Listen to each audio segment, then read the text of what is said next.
Yo, what's good, homies? I'm trying something a little different for this video where I record it in more of a live format. And the reason for that is there's so much going on right now that I literally do not have time to edit. And so if I don't do it this way, I'm literally not going to be able to get the video out to you guys until like, a week later at least. And so rather than that, I wanted to basically just try to record it this way and see if I could get the idea to you guys much sooner than that. And hopefully it's without really like a loss of information. And so my normal videos, I in general spend like way too much time editing probably. But I'm an engineer by trade and I really sort of value like quality and efficiency. And so I like to try to deliver the information I'm trying to give you guys in a very like quality efficient format. And that kind of is what has driven the format of my videos and how they've kind of evolved. And I do really like the format, but the problem is that they just like take a long time to make. And I enjoy making them, but basically I have a lot more ideas than videos, and that's not good. And like every season that goes by, I have a significant amount of ideas that I never am able to get out to you guys because I spend too much time editing. And I think in general, a lot of you are interested probably in my videos more for my ideas and the build itself rather than like the quality of the edit. And so I think starting with this video, and if you guys like the format potentially going forward, I'm going to try doing more of like a live format like this where I kind of just go through it as I'm playing. That way I spend way less time editing. And in general, what that should do is like give me the time to play the game more, work on more ideas and get like more videos out to you guys in total, more builds, because I literally have like 18 like different builds between like Sorcerer and Spiritborn like queued up that I want to try or that I've messed with a bit that I want to make videos on. And so, yeah, that's kind of like the plan going forward. So hopefully there's no like loss of information and I can still kind of convey the build idea to you guys in a good way. So this build is one that I was actually, so the original idea came like towards the end of season 5 and I was able to test it like a bit in PTR, but like not enough to where it felt good enough or I felt confident enough to make like a video on it. And so I was working on it like again last week because I really like the idea of it. And basically I saw the campfire chat and I heard they were buffing other classes and I was like, well, maybe Meteor will get some love. So I waited till Thursday to see the patch notes, saw that Meteor was getting like 30% buff, or it's like a 24% buff. It's like 96% to 120%. So it's nothing crazy, but like it's something. It's not insignificant. And I was like, oh shit, that could be pretty rad. And then I saw they buffed the Starfall Coronet. They gave it an extra charge. And so I was like, damn, this might be like the perfect time to sort of like showcase this build and it might be like actually decent. And so basically we're using Starfall Coronet in combination with Winterglass to leverage like a huge Conjuration Mastery stack and try to get a bunch of damage under Meteor. But the main thing we're doing is using Meteor to proc a bunch of lucky hit effects. And so we're rocking 5 giant extra lucky hit effects between cold and fire. So we have 2 cold lucky hit effects on our Azarath. We have cold on our offhand, and we have cold and fire on our Frostburn. So 5 total, 4 of them are cold. And basically what we're trying to do is call down as many meteors and meteorites as possible to not only hit themselves, but also create a bunch of... Don't stand in the puddles, guys. Also to create like a bunch of like... Sorry, I'm distracted. I'm like terrible at multitasking. That's pretty much why I haven't done it this way before also, is I'm not great at multitasking. Usually like if I'm gaming, I'm just gaming and I focus on it. And so if I zone out and stand in some poison explosions, don't mind that. Where was I? Yes, we're basically trying to proc all these cold effects because the original like design of this build was like it was like Meteor sucks because it has sucked for a long time.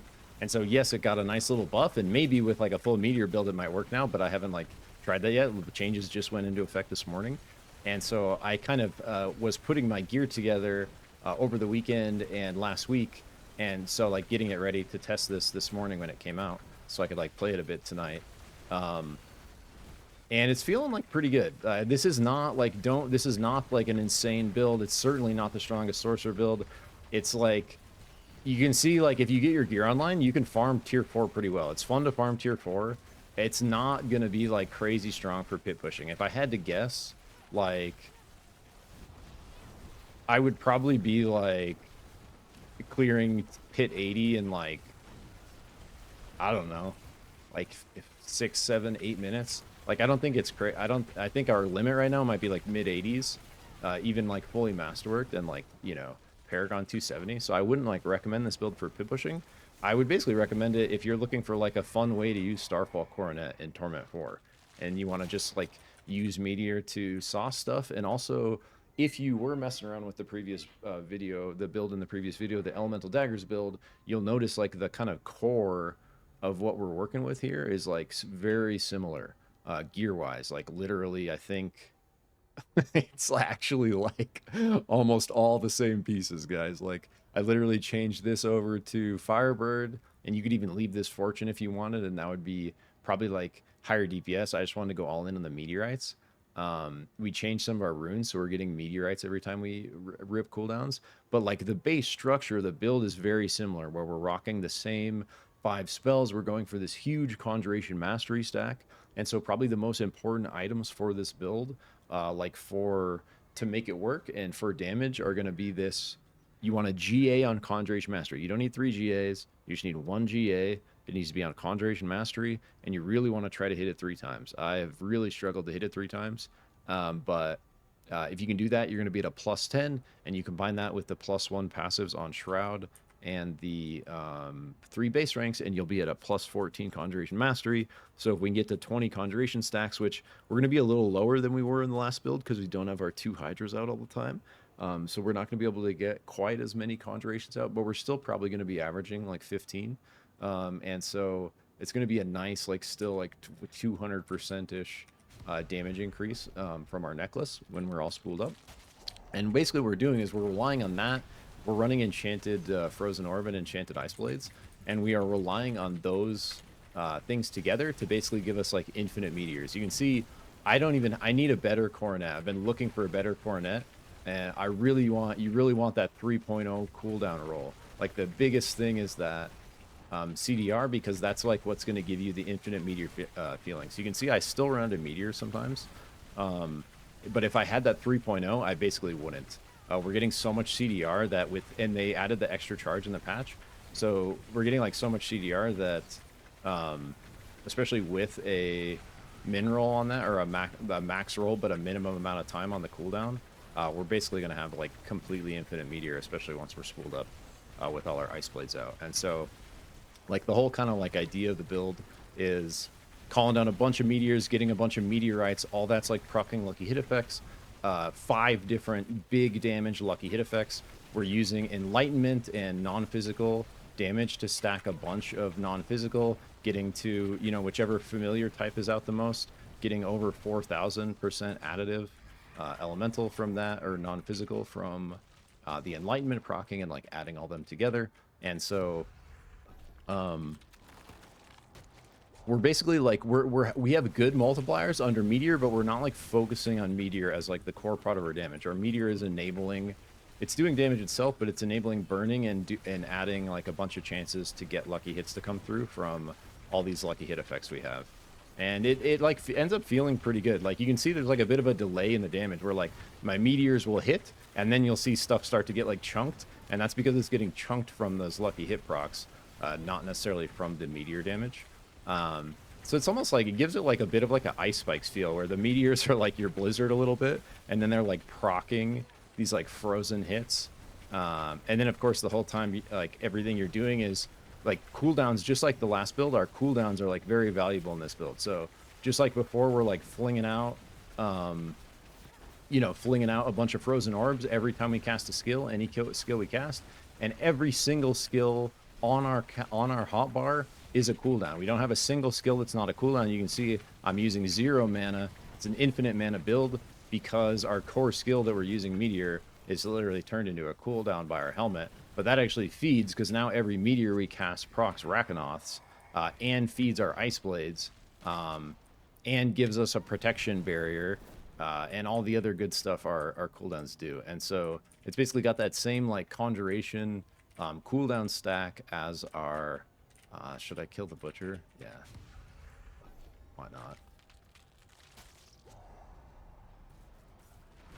But yeah, we're still basically doing the whole like conjuration cooldown, but it feels pretty good. Like I really like Rakanos, so like the fact that every meteor we call down like makes us explode also with a Rakanos proc just makes it feel like extra juicy, where you just like get in there and try to like explode on everything. And oh, it's the red cloaked horror. Oh, I forgot this event was even going on, bro. Yeah, we're not rocking that elixir. We're just rocking attack speed, lucky hit. I think this guy is like a 20% damage elixir that you can rock. Do you not drop it because we're in hordes? That's some bullshit, bro. That is some bullshit.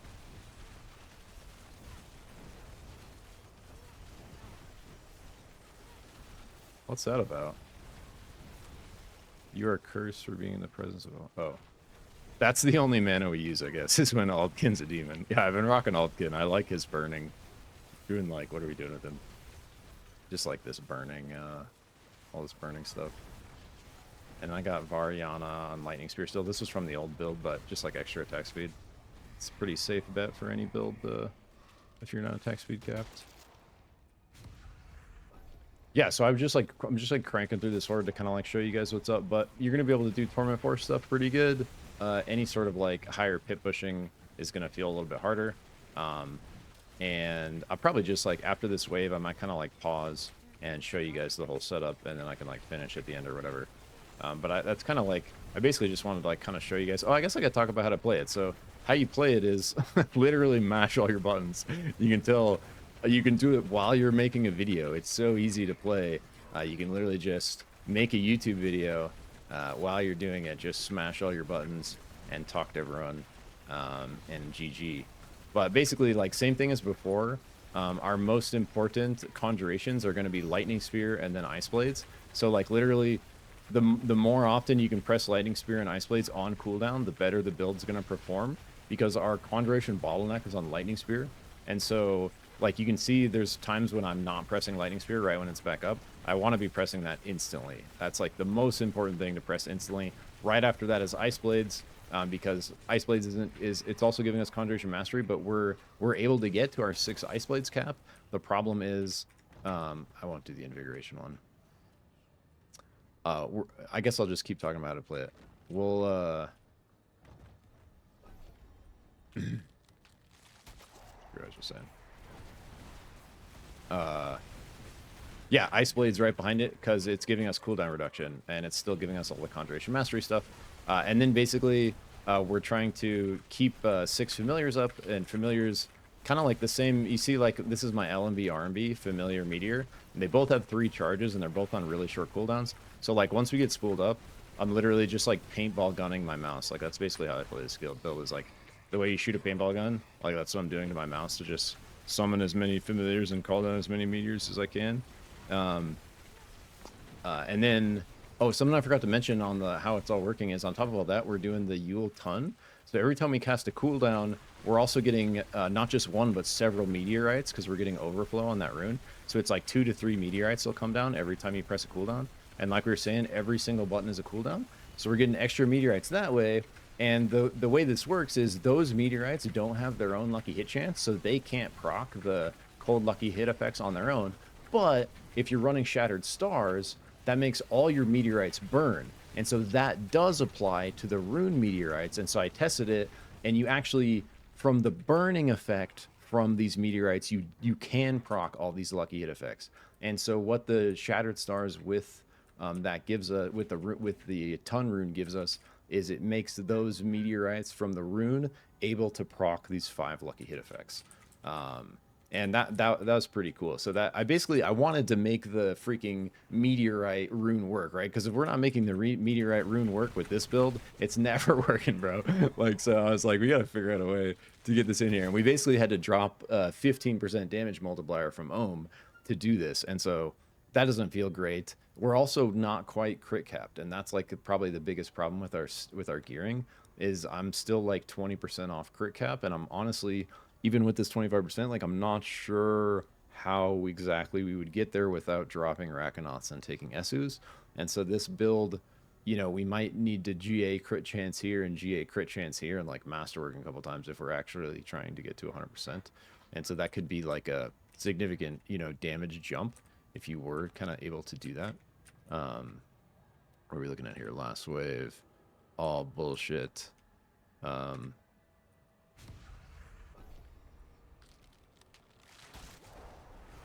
So yeah, like basically and then beyond that, you're just like calling down meteors on cooldown as far as like how to play it. You're just like spamming the hell out of meteor, trying to, you know, and you're also trying to like play close because you're proccing Rakanos with everything you press.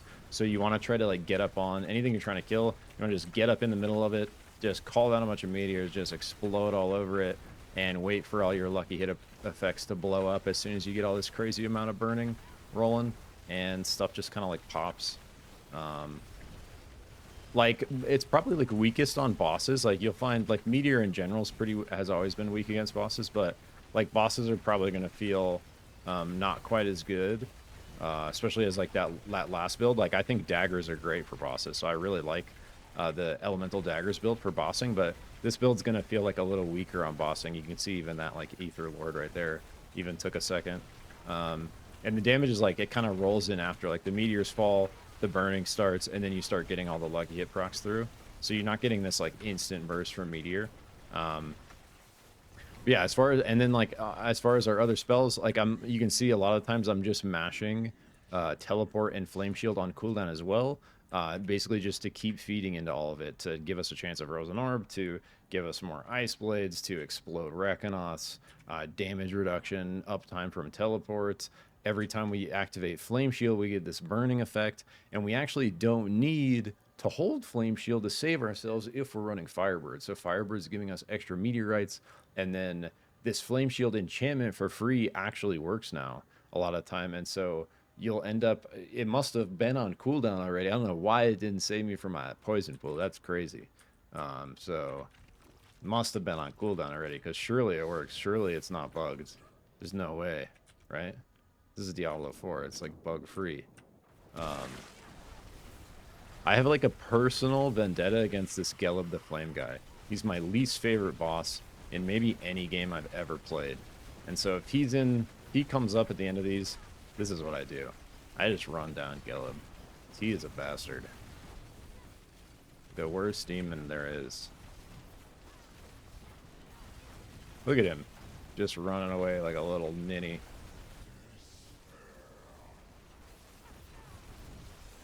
But yeah, like I was saying, like it's not crazy boss damage, but it's not like terrible. So you're not gonna like absolutely just delete everything, but you're gonna be able to kill it just fine. And it's like, this is like certainly like more of like a for fun build. It's not gonna be your craziest damage build. It's just like a fun way to use Starfall Coronet, and especially if you're already doing something like gearing wise, like similar to the build we were playing before. This is, oh, Gelb's still alive, bro. I thought we killed him. Look at him. He just teleports away like a little bastard. All right, the world is saved.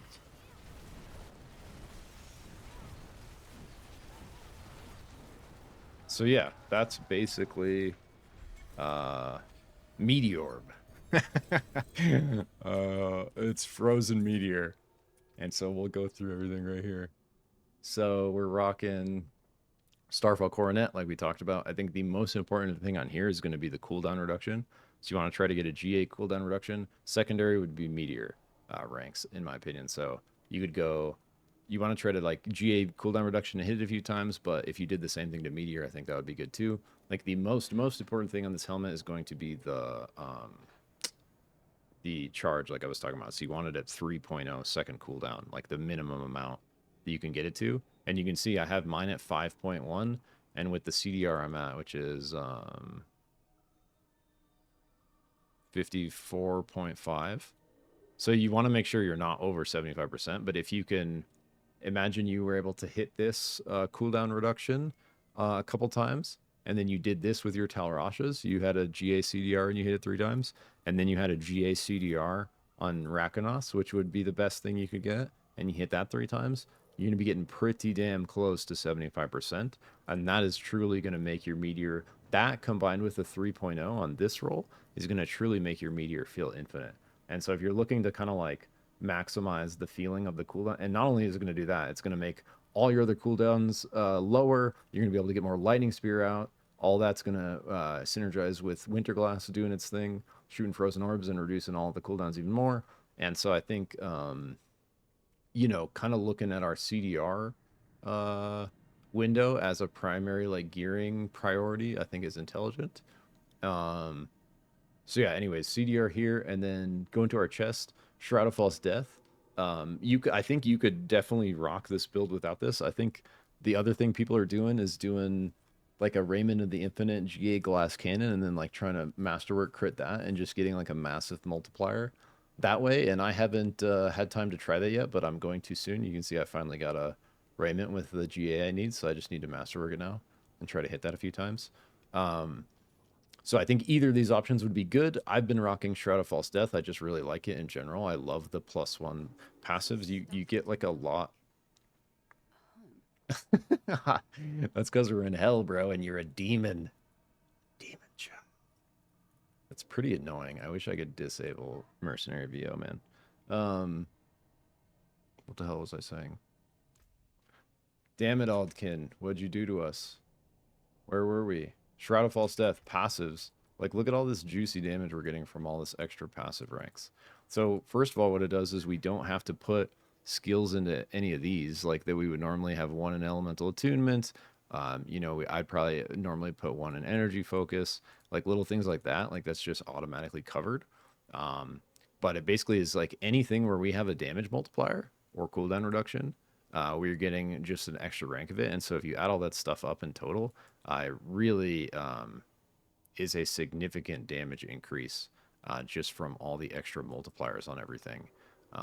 It's only like, you know, 4 to 6% per, but all that adds up and multiplies against each other.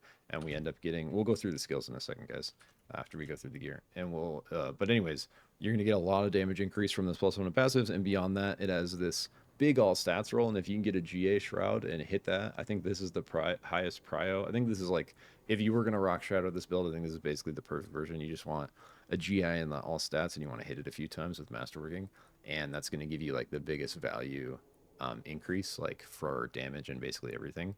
And you can see we're just going to have like massive secondary stats as well as like a big amount of intelligence, almost at like 2300 without a percentage increase is like pretty damn good. And then we're rocking Frostburn for our gloves. If you were looking to like experiment with something else, like 3 curses or like more meteor focused damage, you could try different gloves here. I was messing with some stuff. Maybe don't have them in my inventory anymore. I was messing with some crit gloves here with some different aspects on them. But I just love Frostburn. Just feels great to me, and they just like synergize so well with anything like elemental you're doing. And you're really gonna, I can really feel these lucky hit effects, and when I don't have them, and when we're going for this like specific like frozen meteor lucky hit build, it's gonna be really hard to drop these, especially if you get a good pair. So the most important thing is going to be big values on the lucky hits. So you want like a max roll on both the lucky hits. And I think the perfect version of these gloves would be double GA on both of those. You don't really care about the actual freeze effect on like the unique affix. That could be min rolled at 20%. Don't care about the freeze really. What we want is the lucky hit damage rolls. We want them as high in the window as we can or GA'd, and then we want to try to hit those, whichever one is higher, with masterworking as much as we can. And that's going to give us like our biggest value damage wise in this build. And secondary would be the fire and cold damage. And that's not non-physical, so it's not going to get added with lightning when enlightenment is active, but it's going to get added with fire and cold. So that, like, my 250% here is equivalent to like 500% with enlightenment active, right? Because they're getting added together. So those are Frostbird. On our legs we're rocking Firebird, and like I was talking about before, like this basically is giving us more meteorites, but the other thing it's doing is giving us Flame Shield enchantment for free, which is just like added protection. And what that really lets us do is just like spam the crap out of Flame Shield to get more meteorites and more burning and proc Rakanos and shoot a frozen orb and spawn ice blades and all the stuff our cooldowns do, right? Speaking of, oh, and then for actual, this is where we're getting our armor, guys. So easy peasy, like fine pants with a GA int roll, max life, secondary. and then re-roll the third one to armor, and then temper it with a percent armor. You don't need to hit that. Once it's fully masterworked, you're not going to need to hit that total armor. Like, I would want, ideally, you want all three of these on your GA intelligence, the masterwork and crits, and then go freeze duration for the utility. And you can see, like, I'm over cap. So if I didn't have to, you don't need to hit that with a masterwork, the percent armor. And with skulls in your jewelry, bringing these pants up to 12, you will be over armor cap. And that's without, we're not getting armor in like Paragon or anything. So that's how we're getting armor capped. We're going to be naturally resistance capped from our intelligence scaling combined with Rackonots combined with Winterglass. And so that's how we're getting away with like not doing Tyraels or anything. And we also, Sorcerer is probably like the best class to, cover resistance anyways because of the intelligence, how we're getting a lot of it out of intelligence. But for Rackonots, like we talked about, the most important things on here are going to be cooldown reduction. You want to hit that with the GA and Masterwork it a couple times if you can, or you want to get a GA version of Rackonots, hit that with Masterwork a couple times if you can. Secondary biggest stat would be non-physical here. So next best thing would be getting a GA non-physical and hitting that a few times. And then you really want as close to a max roll on the actual like unique explosion fix on these as you can get. So that's probably like that and cooldown reduction are probably the top things on Rackonauts. And then we get to our fractured winterglass. So this, like we were saying, is like the most important, one of probably the most important item damage wise to make the build deliver like the juice. And the way you're going to do that is you're going to need a GA on Conjuration Mastery. You don't need 3, you just need 1 Conjuration Mastery. You want a Masterwork crit at 3 times, so it's a plus 10. And that's going to give you your juice. You want as close to a 90% on the chance for Conjurations to launch Frozen Orbs as well, because that's just going to feed into the entire CDR loop. And yeah, that's basically our Winterglass. So speaking of CDR, going to Talrash's, highest pro, and this is going to be cooldown reduction. We want to try to get the GA. We want to try to Masterwork it 3 times. This is like, I really wish if this was like a 25%. The other really important thing on Talrash's is this unique affix percentage. I almost like it makes me really sad this isn't 25%. Because I think that like percent multiplier is much more important than the actual affixes here, but it's just such a good version of it with the double GA that I had to stick with it. So most important things with Talrashas are going to be that cooldown reduction and the actual unique affix itself. And secondary to that would be non-physical to give us that triple stacking additive with Enlightenment like we were talking about with Rackonauts. And then for our ring, we're looking for intelligence max life. You really only need the GA on intelligence. Max life is just going to give us like a little bit of survivability. And then we crit chance. So actually, no, I changed my mind. So what we really want is a crit chance ring. So if you can find a ring with GA crit chance, and you actually want to try to hit that a few times because we are short. We are about, with our rune active, with all our shit active, we're still about 20% short on our crit strike chance. We're at about 80% all spooled up. And so GA crit chance here and GA crit chance here, I think would go a long way for our damage. And we'll lose that little bit of extra int without the int GA, but it's going to be worth it because we're going to be getting closer to 100% crit chance, and that's very important for total damage. And so these two, I think looking for a GA crit chance would be good. Secondary to that, if you can't get that, is GA intelligence.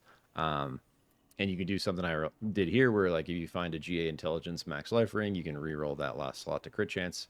And then you really want to temper your ring with a lightning spear cooldown reduction, because like we were talking about, lightning spear is basically the bottleneck of our conjuration mastery stack. So the more CDR we can get on that, the more lightning spears we can get out, the higher we're going to be able to scale the damage from our Winterglass. And then we're also going for critical strike damage, basically because critical strike damage, as you get towards 100% crit chance, is like our highest value damage, additive damage that we can temper, because it's a really big like roll compared to the other types of damage you can temper, like the actual value of it. And so if you're getting close to 100% crit chance, you're going to get like the most total damage scaling out of the biggest number, which is going to be critical strike damage. And the way you have to like really maximize that value is getting to a high crit chance. And so The other thing is if you're ever using splintering energy, it scales the splintering energy damage. So if you're like weaving that in at all, it's also just good by default to build critical strike damage. And so we're doing critical strike damage for this temper. Jumping to our offhand, we're also doing critical strike damage as a temper. The most important thing on this probably is going to be hitting a temper for cold damage. And you could go for fire damage if you wanted, but I think cold damage, they're honestly like really close in the end. So either or. But I went for cold damage because I was like kind of going all in. Oh, actually, you do want cold damage. Sorry, go for cold damage because literally just because we're rocking Icefall in this build. So you do want to go for the cold over the fire because of that. But like we talked about, GA crit strike chance would be the best. If you can't get that, go for int. But masterwork and crits, you want to go for like all three if you can. You want to go for a high roll on the cold damage temper, which I literally bricked a great offhand trying to get that. There's only 3 of them. I just got unlucky, but it's kind of it's like not the super guaranteed to like roll a high, cold damage in the window. So like try to get as high of a roll for the cold damage as you can get. And then if you try to hit that 3 times with masterworking, I think that's going to give you basically the equivalent of what you have on your Azarath, which is you can see if you get a GA on this lucky hit, you're going to get that fatty cold damage lucky hit effect with a 40% chance. And then you're going to have a 20% chance on the normal freezing one from the actual effect. So your Azarath is delivering like a crazy amount of cold damage, and the perfect version of this would be a max roll on the 20% lucky hit effect at the bottom. You can see I'm like 600 off of that, and then I think the GA is where it needs to be here on the cold damage. I just need to hit that 3 times, and a secondary one would be attack speed or all stats would be decent as well. But I think in the dream world, I hit this cold damage. This cold damage is max rolled. I'm still like 300 off of this.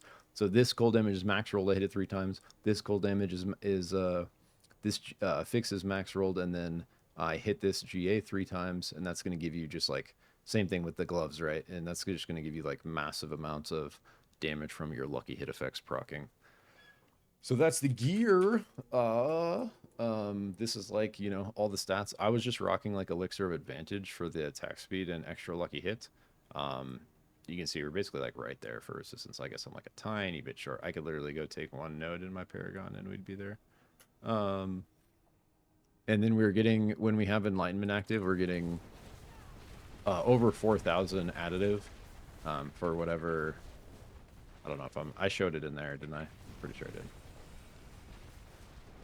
Yeah, there we go.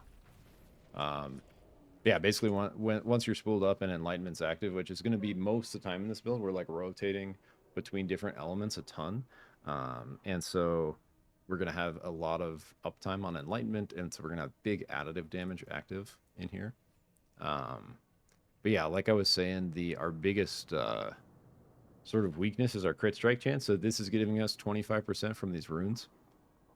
And so we're actually at like a little under 80%. And that's why I think you want to try to prioritize these crit chances here, because that's going to get you a lot closer to 100%, and that's going to do some big stuff for our damage. We just go down through the rest of it here so you can see it, see the stats.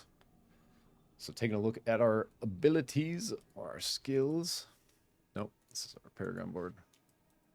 Taking a look at our skills here. We got, oops. Just, any 2 points here to get here. 5 in Frozen Orb maxed out. 2 Greater Frozen Orb.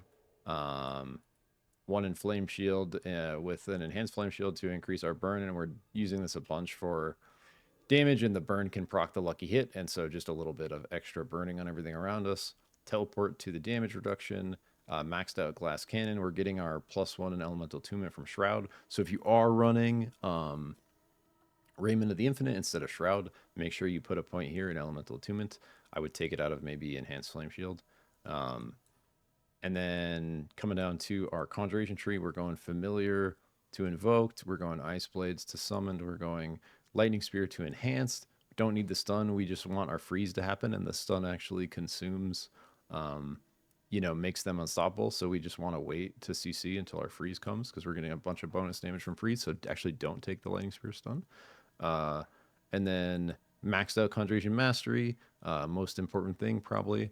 And then maxing out basically all these good passive. Maxed out Mana Shield, align the elements just to get to maxed out protection. And so literally every button we press is giving us this giant protection barrier. Makes us kind of like invincible all the time. And then maxed out precision because we're going for all the lucky hit chances to proc damage, right? So we want as much of that as we can. Maxed out meteor, so the ranks combined with our the maxed out ranks combined with our Starfall. I'm at 14. This could probably get a lot higher if you had a GA Meteor on Starfall and you hit it a few times. But we're just going to Mage's Meteor for the increased speed. We don't need this immobilized for the same reason. We want the freeze to come through. And this just makes Meteor feel a lot better. Mage's Meteor does, in my opinion.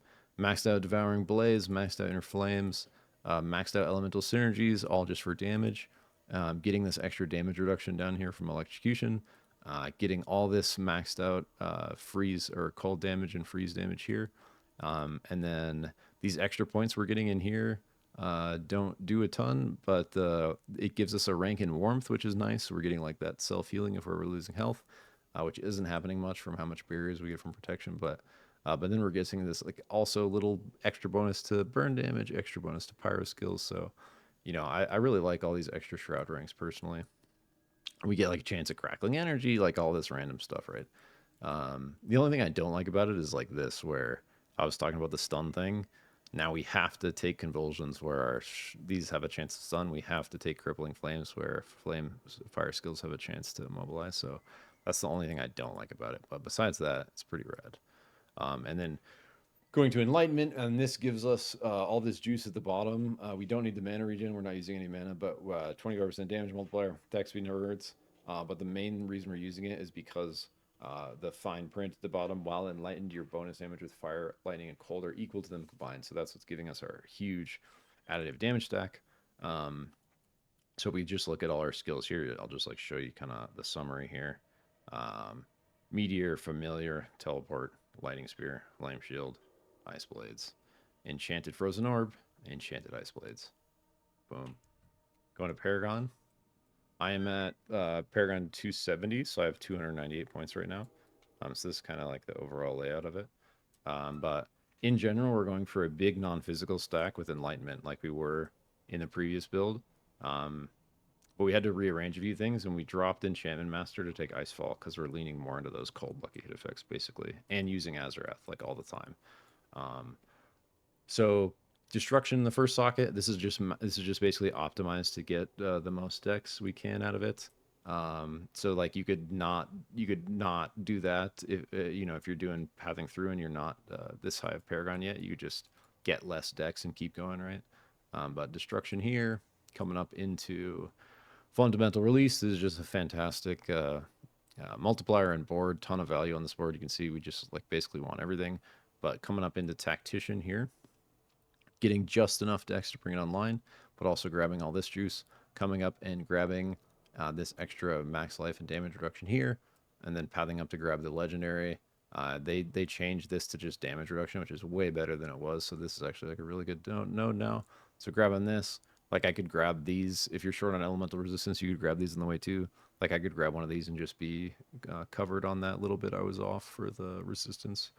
But you can see we don't really need it that much.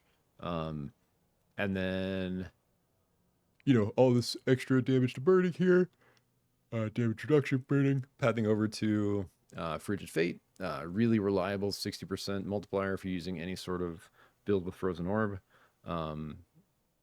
Yeah, just a great board, basically essential. Coming over and getting Elementalist. It shows 95 intelligence, but you only need 40 to bring this online. It just will naturally get that high because of the way we're pathing through the board. You see I'm just pathing straight through. We're still getting 90 intelligence from it. 95. And we don't have another glyph that scales.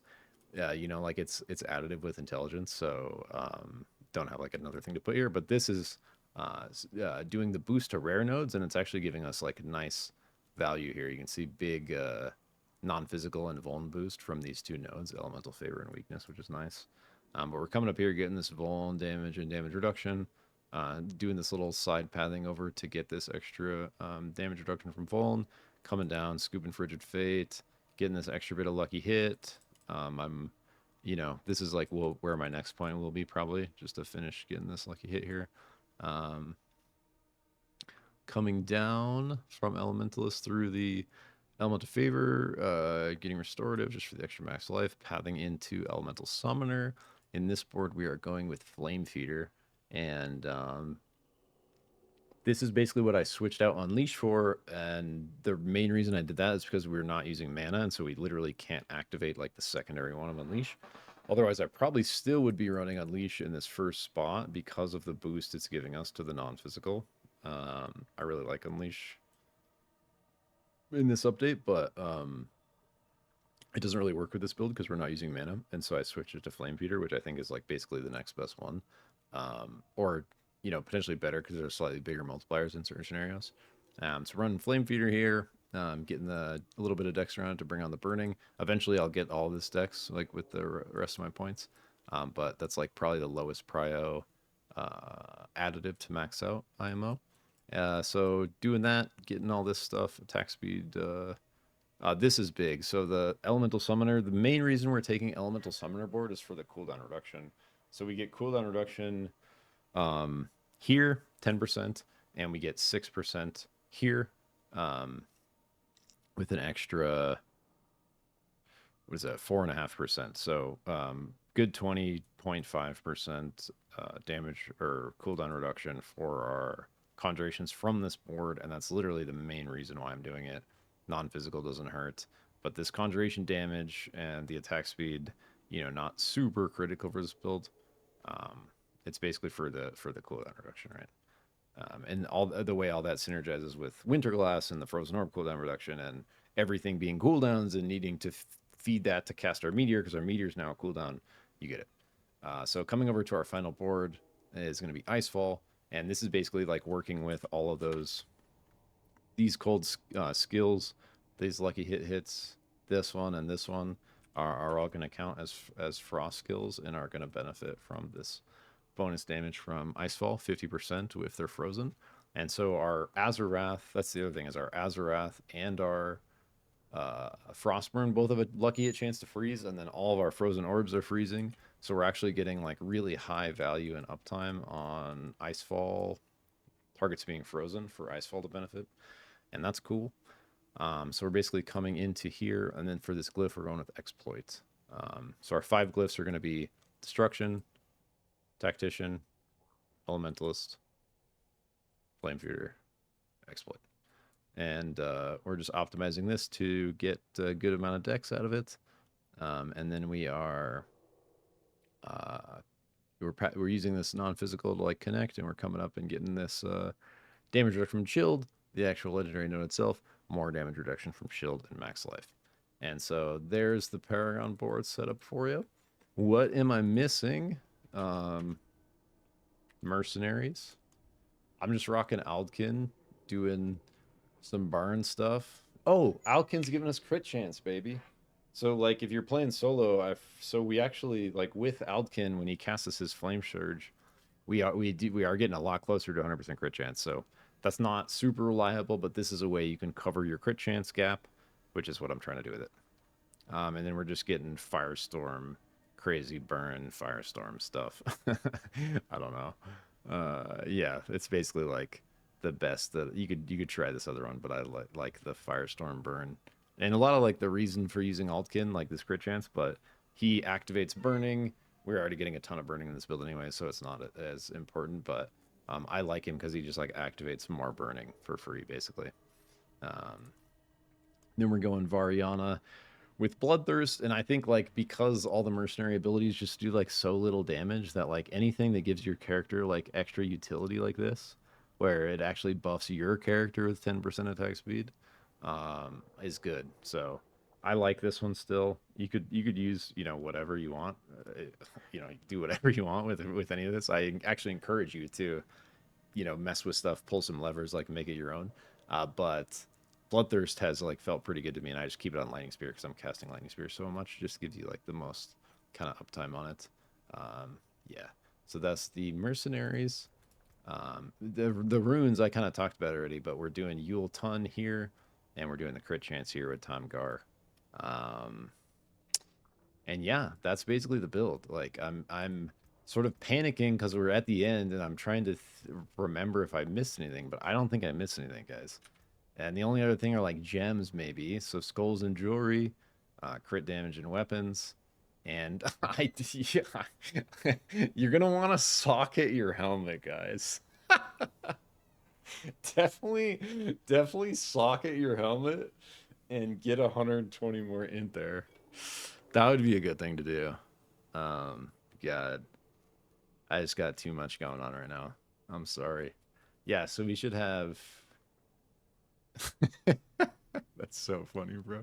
We should have like over 2,400 int actually, with some more intelligence. So yeah, definitely do that. That's a good idea.